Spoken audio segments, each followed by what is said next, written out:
여러분, 안녕하십니까. 천일국 시대의 참부모 신학 제5강을 올려드리도록 하겠습니다. 제목은 예수님의 사명을 인계받은 재림 메시아 참 아버님이라는 제목입니다. 오늘 말씀드릴 내용은 세 가지로 특히 나눌 수 있습니다. 독생자 재림 메시아, 독생자를 맞이하기 위한 재림 메시아의 사명, 창조를 잃어본 어린 양 혼인잔치를 위한 재림 메시아의 노정입니다. 먼저 예수님의 사명을 인계받은 재림 메시아 참 아버님에 대해서 소개하도록 하겠습니다. 독생자 재림 메시아의 내용을 먼저 말씀드리면, 메시아는 두 분 아버지, 어머니의 사명으로 오십니다. 즉 하늘 부모님의 구원 섭리는 참 부모를 통해 가능합니다. 창조 목적 실현은 인간 시조를 통해 이루시려 했지만 그들의 타락으로 하나님의 이상과 참부모의 자리를 잃어버리게 됩니다. 하나님의 구원 섭리는 복귀 섭리요 재창조 섭리이기 때문에 그 원칙에 따라 새 인간 시조를 다시 창조하여 섭리하십니다. 그들은 하늘 부모님의 직계 혈통의 아들, 딸들, 즉 독생자와 독생녀가 됩니다. 섭리, 구원 섭리사의 그들의 사명은 성혼을 통해 참 부모가 되어 타락 인간을 복귀하고 인류 대가족의 이상세계를 이루어야 합니다. 이런 관점에서 독생자와 독생녀는 인류의 구세주 메시아 참 부모가 되십니다. 하늘 부모님은 선민 이스라엘 민족에 예수님을 독생자로 먼저 보내셨습니다. 참부모 섭리를 위해 이스라엘 민족의 독생자를 먼저 보내고, 그리고 독생자를 맡기 위한 기반도 준비하셨습니다. 이러한 뜻 성사를 위해 택함된 마리아와 사가랴 가정, 유대민족이 책임을 다해 믿고 모셔야 했지만 그들의 불신으로 예수님은 메시아의 사명을 완수하지 못하게 됩니다. 결국 책임을 다하지 못한 예수님은 십자가에 돌아가시게 되었고, 하늘 부모님은 그런 환경에 독생녀를 보낼 수 없었습니다. 예수님은 메시아로 오셨다가 십자가로 가시면서 다시 오마라고 하셨습니다. 예수님의 사명은 실패했지만 메시아의 자리는 잃지 않았기 때문에 그의 정체성과 본질인 독생자의 자리는 그대로 남아있게 됩니다. 복귀섭리 원칙의 새 인간 시조는 일남일녀만 창조가 가능합니다. 한번 세워진 독생자 위에 또 다른 독생자의 탄생은 불가능합니다. 그러므로 재림의 제일 목적은 독생녀를 만나 성혼하는 것이며 그와 참 부모가 되어 타락인간의 원죄를 청산하고 구원을 이루는 것입니다. 기독교 2000년 역사의 목적은 무엇이겠습니까? 바로 독생녀 탄생을 위한 그 기반을 준비하는 것입니다. 예수님은 메시아로서 구원 섭리를 완성할 책임이 있기 때문에 다시 재림하여서 독생녀와 성혼하여야 합니다. 이를 위해 예수님은 부활하여 영적 신부 성령과 함께 영적 참부모의 형태로 기독교를 영적 자녀로 복귀하는 섭리를 하셨습니다. 그것이 바로 오순절 성령의 사건이었습니다. 초림의 참부모 섭리는 실패했지만 독생자의 자리는 완성되어 남아 있으니 이제 실체 독생녀를 맞이하면 되는데, 그러한 기반을 준비하기 위해 기독교가 그 첫째 목적과 사명을 가지고 있었다는 것입니다. 예수님의 재림은 복귀 섭리 원칙에 따라 섭리하십니다. 재림 섭리는 독생녀가 탄생하는 새로운 선민 가운데로 재림합니다. 하늘 부모님은 예수님을 불신하고 살해한 유대민족 대신 하늘 부모님의 심정의 대상인 한민족을 선민으로 택하시어 그곳에 독생녀를 보내시고 또한 예수님도 재림시키십니다. 재림의 섭리는 한민족 중에서 선한 공적이 많은 조상의 후손 중 천품을 보유하고 후천적인 조건을 갖춘 복귀 섭리 역사 속에 필요한 시기와 장소에 맞는 인물을 부르습니다. 그리고 예수님은 그분에게 사명을 인계하고 모든 기반을 전수하십니다. 하늘 부모님은 한반도에 예수님을 재림하게 하셨습니다. 하늘 부모님은 섭리의 예정에 따라 한반도에 예수님을 재림하게 하셨는데 그 예정된 합당한 참 아버님을 선택하여 예수님의 사명을 인계하셨습니다. 그럼 사명을 인계받은 재림주는 어떤 기준에서 출발하는 것인가를 알아보겠습니다. 재림 메시아는 이미 예수님 때부터 하늘이 승리한 근본 섭리의 터전 위에 임재하십니다. 즉 예수님이 장성하실 때까지의 승리적 기반 위에 바로 서시어서 그가 못다 하신 신부를 찾아서 참부모가 되시어 만민을 구원해 주셔야 하는 것입니다. 재림 섭리를 막기 위한 한민족의 엄청난 시련이 있었습니다. 참 아버님 가정에도 혹독한 탕감의 역사가 있었습니다. 천명 앞에 여러 번 거절하였지만 참 아버님은 결단하여 재림의 역사는 출발합니다. 재림 메시아의 제1목적은 독생녀를 맞아서 그와 성혼하여 참부모가 되는 것입니다. 재림 메시아로 사명을 인계받는 순간 완성의 위치에 서는 것이 아니라 예수님이 생전에 이루지 못한 독생녀와의 성혼을 통해 완성하십니다. 칼뱅이 후 400년 만에 기독교 기반 위에 독생녀 참 어머님의 탄생을 예정하셨고 재림을 준비한 한민족에도 독생녀 탄생의 기반을 준비하셨습니다. 재림 메시아로 오신 참 아버님은 독생녀를 막기 위한 기반을 닦아 참 부모가 되어야 하는 책임 분담을 안고 있게 되었던 것입니다. 두 번째, 독생녀를 맞이하기 위한 재림 메시아의 사명에 대해서 말씀드리겠습니다. 재림 메시아는 성원을 위해 섭리적 기반을 마련해야 할 사명이 있었습니다. 첫째로 예수님이 다 밝히지 못한 진리를 규명하여야 합니다. 그리고 독생녀를 맞아 어린 양 잔치를 위한 기독교 기반을 조성하여야 합니다. 한국이 독생리를 국가적으로 환영할 수 있는 기반을 조성하는 것입니다.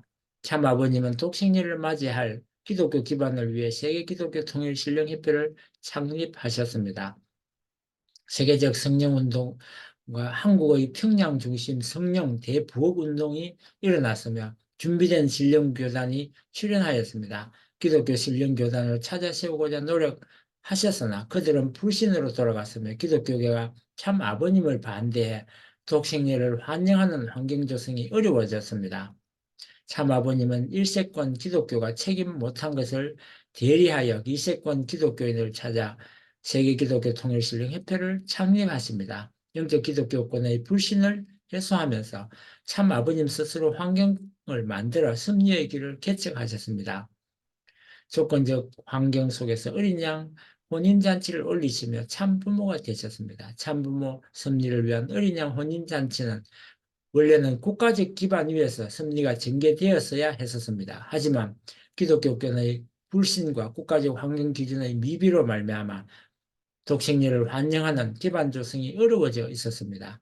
이에 국가적 기반의 조건으로 세계 선교사를 파송함으로써 참부모를 환영하는 조건을 조성하고 핍박과 반대의 역경을 뚫고 어린 양 혼인잔치를 치르게 됩니다.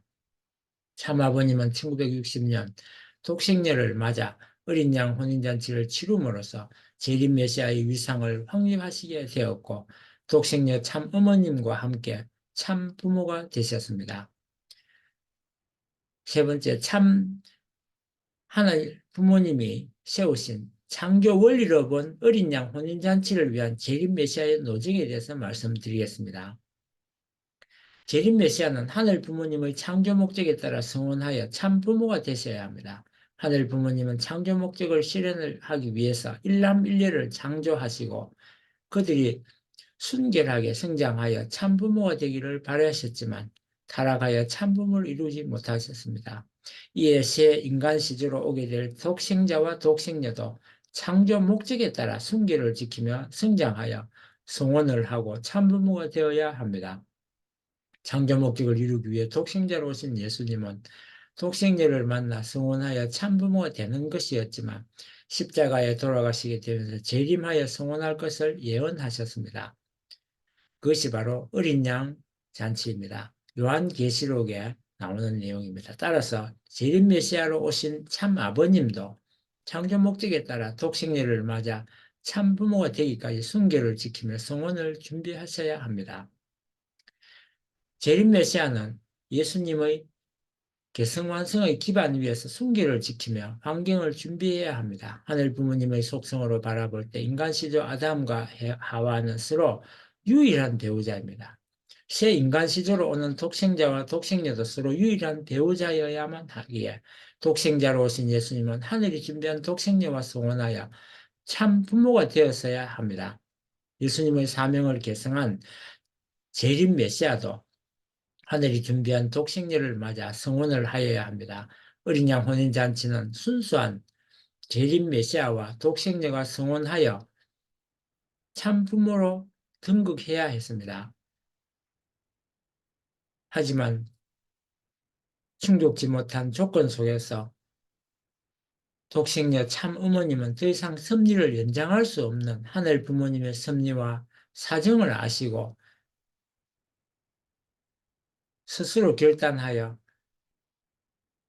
성원의 자리로 나아가셨습니다. 섭리 완성을 위해 자신이 모든 것을 책임지고 하늘 부모님의 뜻을 이루어 드릴 것을 결심하셨습니다. 그 결과 인류 역사에 처음으로 참 부모님이 현현하게 되었습니다. 하늘 부모님께서는 혈통복귀 섭리를 통해 독생자 예수님을 보내셨습니다. 하늘 부모님은 그동안 사탄과 연결된 혈통적 인연을 끊기 위해 혈통복귀 섭리 역사를 전개해 나오셨습니다. 구약의 다말의 복중 복귀 섭리와 요셉, 마리아, 사가랴 사이에 하늘편 남성이 사탄편 남성으로부터 하와를 되찾아오는 단간복귀 과정이 있게 됩니다. 그 결과 사탄의 혈통적 참소 조건이 없는 독생자 예수님이 탄생하게 되면서 구약시대의 혈통복귀 섭리는 종결되고 독생녀를 보내기 위한 환경복귀도 끝나게 됩니다. 아울러 혈통복귀 역사는 메시아를 막기 위한 환경복귀를 조성하는 것이고 혈통복귀 대상은 메시아가 아닌 타락인간이 되는 것이다 라는 것을 알아야 합니다. 참부모 섭리는 이러한 토대 위에서 재림 메시아와 독생녀가 강림하여서 타락인간을 구원하는 중생의 역사를 시작하면 되는 것입니다. 구약시대 이후의 섭리의 중심축은 독생녀 참 어머님입니다. 예수님께서 돌아가신 후 하늘 부모님의 섭리의 초점은 바로 독생녀를 탄생시키는 데 있게 됩니다. 왜냐하면 타락인간의 구원을 위해 독생자는 독생녀와 성혼하여 참 부모가 되어야 하기 때문입니다. 따라서 재림 메시아는 독생녀를 맞아 성혼하고 참 부모가 되어 타락인간을 중생해 주시며 구원 섭리를 완결해야 됩니다. 다행히 재림 메시아가 독생녀를 만나 성혼했기 때문에 하늘 부모님 혈통의 자녀를 번식하여 창조 이상 세계를 이룰 수 있었습니다. 하늘 부모님의 섭리는 독생녀 참어머님을 중심하고 전개됩니다. 2000년 전 유대민족의 불신으로 독생녀를 보내지 못하게 되면서 그동안 남성 중심의 복귀 섭리 역사로만 진행되어 왔습니다. 하지만 이제는 성경 마지막 부분에 신부가 오리라고 했듯이 성경 역사 처음으로 초림 독생녀가 탄생하셨습니다. 성경에 성령을 거역하면 용서받지 못한다는 마가복음의 말씀을 상기할 것입니다. 하늘 부모님께서는 기원절 이후 천일국 시대에 참 어머님께서 지상의 섭리를 책임지고 완성하도록 예정하고 계십니다. 천일국 시대 독생녀 참 어머니께서 그 위상을 확립하시며 섭리를 이끌어가고 계십니다. 참 어머니께서는 절대 유일 불변 영원한 정성의 기준으로 영육계의 순수한 참 부모님의 창조 원리적 위상을 확립하셨습니다. 그리고 하늘 부모님과 하나 되어 천지인 참 부모님으로 완성하셨습니다. 참 어머님은 7개의 종단, 7개의 국가, 대륙복귀의 기준을 세우시고 기적과도 같은 천일국 안착을 선포하셨습니다. 지금도 지상의 참 어머님은 섭리의 최일선에 앞장서 계시고 천상의 참 아버님께서도 오직 참 어머님과 함께 계십니다. 천일국시대 섭리의 중심축은 독생녀 참 어머님입니다. 참 어머님은 하늘 부모님과 이치를 이루었기 때문에 이제 우리는 지상의 참 어머님과 하나만 되면 참 아버님, 하늘 부모님과도 하나가 되게 됩니다. 이를 통해 천일국 백성이 되어 하늘의 효자, 효녀, 충신이 될 수 있습니다. 섭리의 황금기인 천일국 시대에 섭리의 진실을 알고 참 어머님을 중심하고 참 아버님을 전가하여 승리하는 천일국 주일이 됩시다. 이로써 제 강의를 마치도록 하겠습니다. 끝까지 들어주셔서 감사합니다.